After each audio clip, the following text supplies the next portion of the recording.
What's up, ladies and gentlemen? My name's Scythe, and yes, it is finally that glorifying time where the developers have officially posted the release date for the U10 update for console. Now, I'll definitely have to have some updated videos for you guys on consoles, just so you don't have to siphon through all of my older videos, and now that I have a much better understanding of U10, I kind of want to give a quick summary of what it's going to end up entailing for you guys, but you'll probably end up seeing that closer to the release. The release date is going to end up being, as we ended up guesstimating in my recent video, in 2 weeks. I was saying whether or not it was going to be either next week or the week after, because right now on, we've got the weekly bonus reroll event, and as I ended up making a statement message letting you guys know that this weekly bonus event was on PC first before the U10 update hit, and now here we are with the weekly bonus reroll to prepare ourselves for the U10 update that's going to be coming on console. So it's going to be February 5th. Let me actually pull up the blog post right here so I can show you guys. So the Crystal Combat update is what they call it. This is coming out to consoles February 5th, 2019. So even though it was the latest date possible that the devs ended up saying, at least we do have an official release date now, and it is going to end up being in February. Lots of people were actually guessing that it was going to end up being late February just because we hadn't heard anything from the devs, and there's a lot of complications going on right now as they're changing offices. But either way, this is going to be a quick blog post that's going to summarize the update, but then I'll have a video that's going to be showing you guys all of the in-game stuff. So if you were just here for the release date, you can already click off the video. I would appreciate it if you would leave a like or something like that, but otherwise, for anybody else that's a little bit curious, let's get to it. So blah blah blah blah blah, they're going to end up having the U10 update featuring the Geo Topside biome and bringing in an all-new 2-week-long event, the Subterranean Scramble. So this is an event that we didn't see on PC either yet, so cool that we're going to end up getting a new event. So there's going to be the Geo Topside.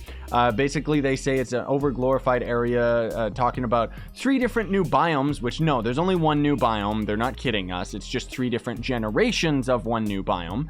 The area, the Geo Topside, is going to be Uber 8 to 10. So basically, the quickest way that you guys on console are going to end up advancing right now is you're going to get yourselves to 5k PR right now as much as you can.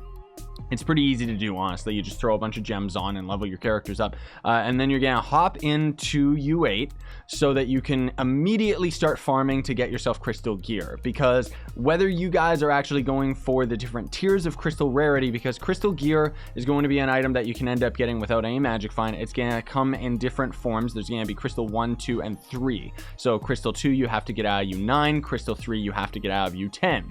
And those are just going to be rare drops, but each of the areas can end up dropping the lower amount of loot. So if you're in U10, you can get crystal 1s and 2s, whereas if you're in U9, you can get crystal 1s and 2s, but not crystal 3, right? So anyways, my point being is that if you end up pearling up even a crystal 1, it's going to end up immediately being stronger than fully maxed out stellar.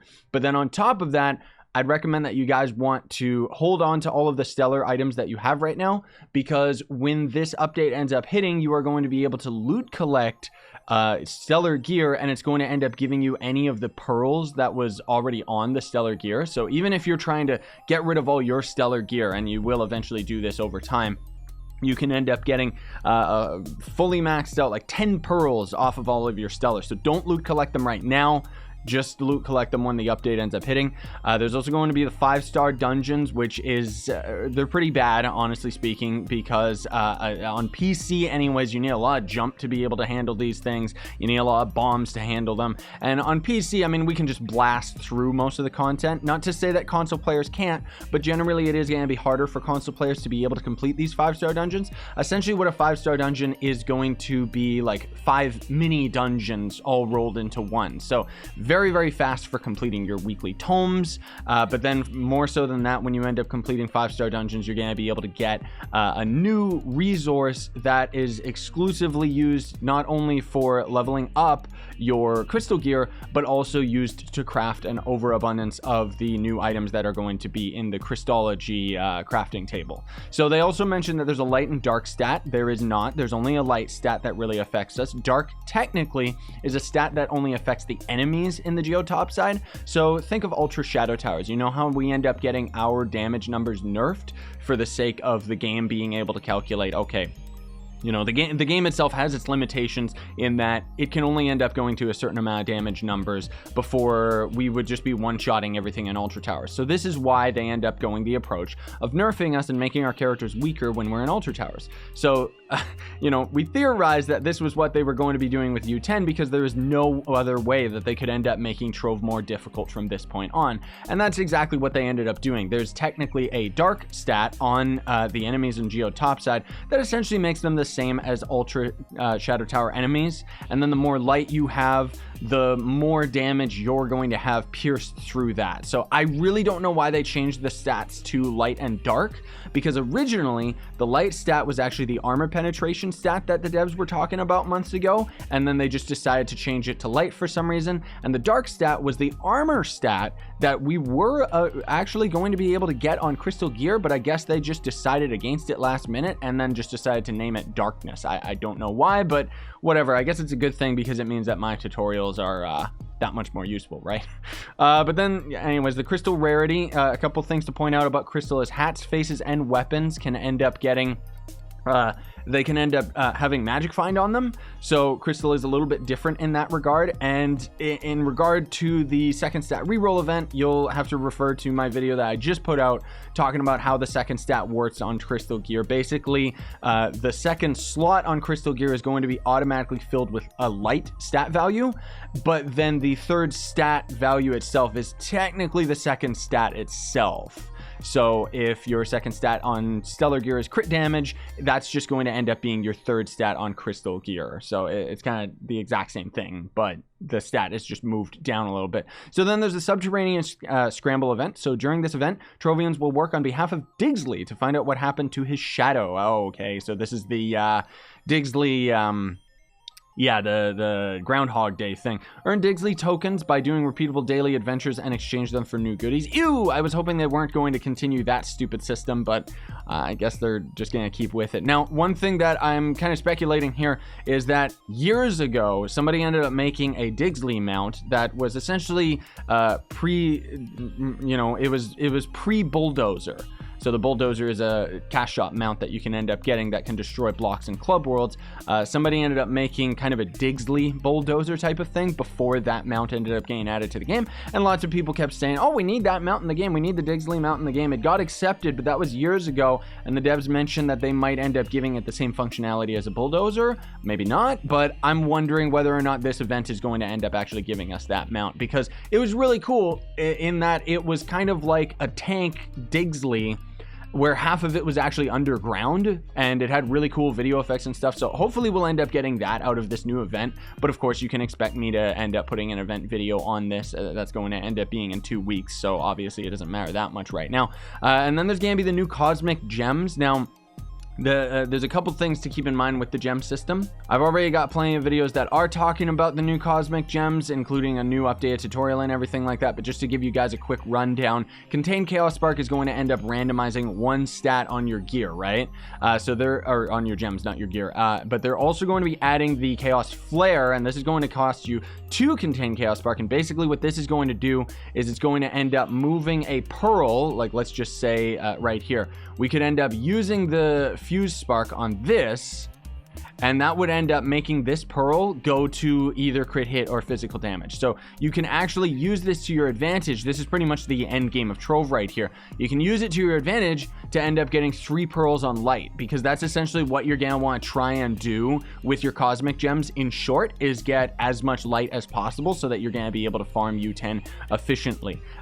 You end up getting the most light on your weapon, by the way, rather than the face and hat are going to end up giving you decent amounts, but this is all Crystal 3 stuff, and the maximum amount of crystal or light is going to be 5,819.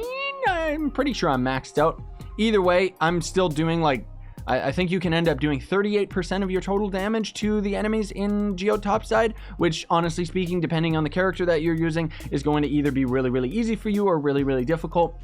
Certain characters obviously are going to take more prowess over the Geo Topside because unfortunately it does work like Ultra Towers, meaning that certain characters, like let's just say the Vanguard for example, I would say is one of the absolute best in the game for just farming in general, let alone U10, because of the fact that you're going to be outputting a certain amount of damage, which is going to end up being better scaled for the Geo Topside enemies, as opposed to Shadowhunter. You can use Shadowhunter, but he's typically going to be slower. Neon Ninja, you can use the Neon Ninja Rage speed build, of course, which is going to end up being very viable. But let's just say you're playing as, I don't know, Knight. Or that's not Knight, that's Pirate Captain. But either way, you guys get the idea. You got to be able to have enough speed to navigate the dungeons, as well as a lot of damage. Also, another thing to point out too is that the Dino Tamer is going to be affected by movement speed on gear while you're using your ult. So you can get up to 135 movement speed base just by using your ult on the Dino Tamer. That's not including Pyrodis, that's not including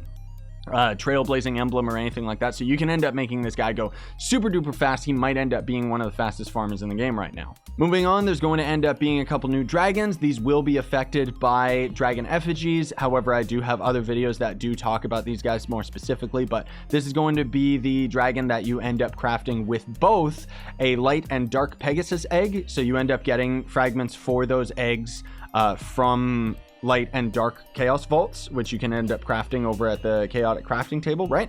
But then on top of that, you can end up loot collecting, like let's say you get a dark Pegasus or dark Pegasus wings, or even light Pegasus or light Pegasus wings. Those can end up being loot collected to get you even more fragments. Then there's going to be this disgusting thing right here, and this is going to be the new dragon related to the biome itself. While I kind of made a bit of a boo-boo and ended up using my dragon effigy to get this guy, I wouldn't recommend that you do it, because there's going to end up being two new types of ore that you can get out of Geo Topside. I've got other videos kind of talking about that, but maybe I'll have videos that talk about more specifically as we end up getting closer to release. But essentially, as you're in the Geo Topside, you can end up getting these two pieces of ore, and you're going to need a lot of the ore in general for forging up your gear. Not to mention, it's going to be really, really good for selling to make flux within the first couple weeks of the update. On PC, the price of these resources is starting to slowly go down as more and more people already have it. But as it ended up coming out, it was a fantastic way of making flux, so I would recommend that console players get on it as soon as possible, because it's used in a lot of things. It's used to upgrade your crystal, it's used to get a bunch of the new costumes and stuff like that. But the thing is that you're going to end up getting fragments for that new dragon from the ore itself. So by the time you end up having the amount of ore that's required to craft the dragon in the first place, you may be pretty close, if not already at the amount of dragon egg fragments that you need, especially if you end up doing it on Dragon Shard Day. Anyways, I think that's going to do it from me, folks. I just wanted to not only give you a quick update about the actual official release date, which good on the devs for finally doing that, but more so than that, I wanted to give you guys a quick summary of all the things that you can end up expecting. There's going to be a whole bunch of new things. You can see this right here. That's actually the new helmet for the Revenant, because all the characters are going to end up having level I think it's like level 1 to 30 helmets based on all of the costumes. And if you're, you know, waiting for the helmet and you don't know where it is when the update ends up hitting, you just literally got to swap over to the character for the game to recognize that you have that class, and then it's going to be like, oh, here, take this helmet. And the maximum amount of PR right now is 2 over what I've got, because I'm actually missing 1 mastery level, which I could end up getting if I had my Rampage badge, as well as a couple other little things that are just very, very grindy that I can't end up being bothered to end up going to get. But either way, that's pretty much it. So thanks for watching, folks. Very much appreciate it. For those that did end up watching all the way through, I would very much appreciate if you would like, sub, hit that notification bell. And if you want to support me, you can always go the extra mile of hitting that join button down below to sponsor the YouTube channel, to check the description for the real life merch, or you can end up checking the link down below to Gawkbox, which means, which is a way, not means, is a way that you can end up donating for absolutely free. Thanks for watching though, folks. Sayonara and stay epic.